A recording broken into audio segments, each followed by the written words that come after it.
ప్రసంగానికి ధన్యవాదాలు తెలిపే తీర్మానంలో భాగంగా ముఖ్యమంత్రి గారు ప్రభుత్వం తరఫున ఇచ్చినటువంటి వివరణలో చాలా కులంకషంగా 15 నెలల పాటు రాష్ట్ర ప్రభుత్వం చేసినటువంటి కార్యక్రమాలని ఏకరువు పెట్టడం జరిగింది అధ్యక్ష.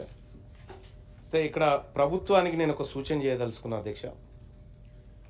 2014 నుంచి 2024 వరకు తెలంగాణ రాష్ట్రంలో బీసీలకు జరిగిన కేటాయింపులు పెట్టిన ఖర్చులు అధ్యక్ష చాలా భయంకరంగా ఉన్నాయి అధ్యక్ష.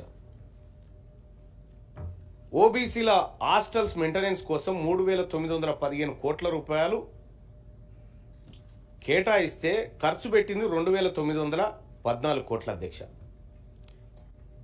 బతుకమ్మ చీరల కోసం 5,120 కోట్ల రూపాయలు నిధులని చెప్తే 2,168 కోట్లు ఖర్చు పెట్టారు అధ్యక్ష. ఇక్కడ ఎంబీసీ ఫైనాన్స్ కార్పొరేషన్ చూసుకుంటే అధ్యక్ష 3,850 కోట్లు అని చెప్పి 2018లో పెట్టారు అధ్యక్ష. కానీ రిలీజ్ చేసింది 601 కోట్లు అయితే ఖర్చు పెట్టింది 19 కోట్ల అధ్యక్ష. నాయ్ బ్రాహ్మణ ఫెడరేషన్కి 760 కోట్ల రూపాయలని చెప్పి నిధులు అన్నారు అధ్యక్ష. 83 కోట్లు ఖర్చు పెట్టిరు. అందులో 75 కోట్ల రూపాయలు కరెంటు బిల్లులకే వాపసు తీసుకున్నారు అధ్యక్ష. ఇక్కడ గౌడ కార్పొరేషన్కు 186 కోట్ల రూపాయలు అని చెప్పి పెట్టిరు అధ్యక్ష. 18 కోట్ల రూపాయలు ఖర్చు పెట్టిరు అధ్యక్ష. వడ్డెర కార్పొరేషన్కి 70 కోట్ల రూపాయలు నిధులు ఇస్తున్నామని చెప్పి 17 కోట్ల రూపాయలు ఖర్చు పెట్టిరు అధ్యక్ష. సగర కోఆపరేషన్ కూడా 33 కోట్లు అని చెప్పి 4 కోట్లు ఖర్చు పెట్టిరు అధ్యక్ష. బోయా కార్పొరేషన్కి 35 కోట్లు అని చెప్పి 27 కోట్లు రిలీజ్ చేస్తున్నామని చెప్పి 5 కోట్లు ఖర్చు చేసిరు అధ్యక్ష. ఇట్లా ఎంబీసీలకు సంబంధించిన విషయంలో కూడా అధ్యక్ష అనేక కార్పొరేషన్లు పెట్టి వాటికి భారీగా నిధులు ఇస్తున్నామని 10 సంవత్సరాల పాటు మా వర్గాల ప్రజలను చీట్ చేసిరు అధ్యక్ష.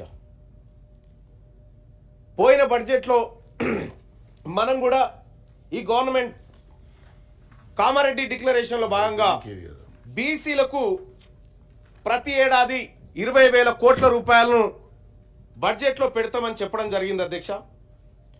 కానీ పోయినసారి దాన్ని 9,000కే కుదించడం జరిగింది అధ్యక్ష.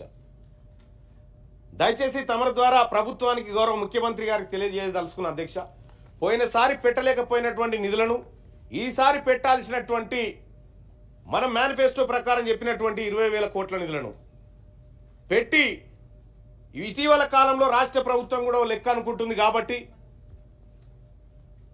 ఆ లెక్క ప్రకారమైన నిధుల విషయంలో కానీ రాజకీయ అవకాశాల విషయంలో కానీ ఉద్యోగాల విషయంలో కానీ ఈ రాష్ట్ర ప్రభుత్వం చొరవ తీసుకోవాలి సార్. అట్లాగే ఎస్సీ ఎస్టీ సప్లాన్ లెక్క బీసీలకు కూడా సప్లాన్ తీసుకురావాల్సినటువంటి అవసరం ఉంది సార్. ఆ విషయాన్ని తమ ద్వారా రాష్ట్ర ప్రభుత్వానికి తెలియజేస్తా ఉన్నాను సార్. ఇక బీసీలకు సంబంధించినటువంటి సార్ కాంట్రాక్టర్లు సార్ ఇదే కామారెడ్డి డిక్లరేషన్లో 42% పనులను ఎస్ సార్ అదే విషయంలో సార్ క్లారిఫికేషన్ విషయంలోనే సార్ ఇవి నాకు కనిపించలేదు సార్, అందుకోసమే చెప్తాను. 42% కాంట్రాక్ట్లను బీసీ కాంట్రాక్టర్లకు ఇస్తామని చెప్పి మనం అనుకున్నాం సార్. కానీ గవర్నర్ గారి ప్రసంగంలో అది కనిపించలేదు సార్. దయచేసి అది కూడా ఉంటే బాగుండేది అనేది ఒక మాట చెప్తా ఉన్నా సార్. ఇక ఇంకొక కీలకమైనటువంటి విషయం సార్, గత ప్రభుత్వాన్ని ప్రజలందరూ తిరస్కరించి ఉద్యోగులందరూ తిరస్కరించి సబ్బండ వర్గాలు తిరస్కరించి ప్రధానంగా ఉద్యోగులు కీలక పాత్ర పోషించారు అధ్యక్ష. కానీ వాళ్ళు కొద్దిగా ఇబ్బంది పడతా ఉన్నారు అధ్యక్ష. వాళ్ళ సమస్యలు పూర్తి స్థాయిలో పరిష్కారం కాలేక అనేక ఇబ్బందులు పడతా ఉన్నారు. వాళ్ళ డిఏలు పెండింగ్లో ఉన్నాయి అధ్యక్ష.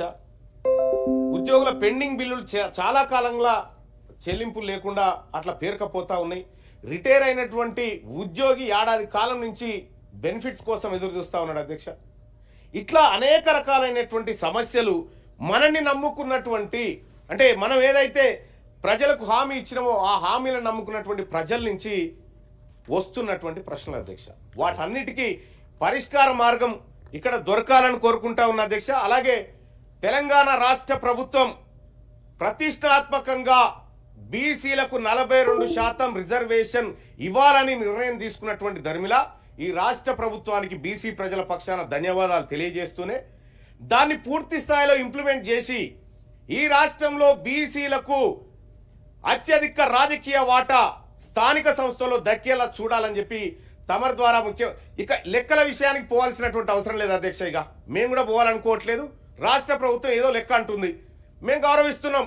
42% అని రిజర్వేషన్ ఏదైతే అన్నారో దాన్ని గౌరవిస్తూనే ఈ లెక్క ప్రకారమే ముఖ్యమంత్రి గారు చొరవ తీసుకొని విపక్ష పార్టీ నాయకుడు కల్వకుంట్ల చంద్రశేఖరరావు గారు ఉన్నారు, విపక్ష పార్టీ నాయకుడు ఎల్ఓపి గారు ఈ సభలో ఉన్నారు, వాళ్ళకు కూడా రిక్వెస్ట్ చేస్తా ఉన్నా, ఇది మా జాతులు దశాబ్దాలుగా నష్టపోయినటువంటి అంశంలో ఒక స్టెప్ పడుతున్నటువంటి సందర్భంలో వాళ్ళు చొరవ తీసుకొని రావాలి అధ్యక్ష.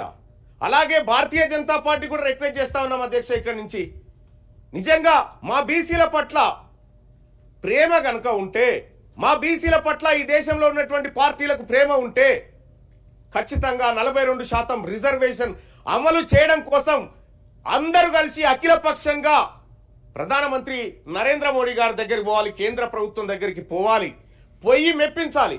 ఇవాళ బీసీ ముఖ్యమంత్రిని చేస్తామని భారతీయ జనతా పార్టీ అంత ఈజీగా చెప్పినంతగా కాకుండా బీసీల మీద ప్రేమ ఉన్నట్టుగా బీఆర్ఎస్ పార్టీ ఏదైతే చెప్తుందో మాటలు వద్దు. మా కోసం ఇవాళ ఈ సభలలో దశాబ్దాలుగా అన్ని కోల్పోయినటువంటి బీసీల కోసం దయచేసి జరుగుతున్నటువంటి మంచి కార్యక్రమంలో విపక్ష పార్టీలు అందరూ సహకరించాలని రిక్వెస్ట్ చేస్తా ఉన్నా అధ్యక్ష. దానికి రాష్ట్ర ప్రభుత్వం చొరవ తీసుకోవాలి అధ్యక్ష.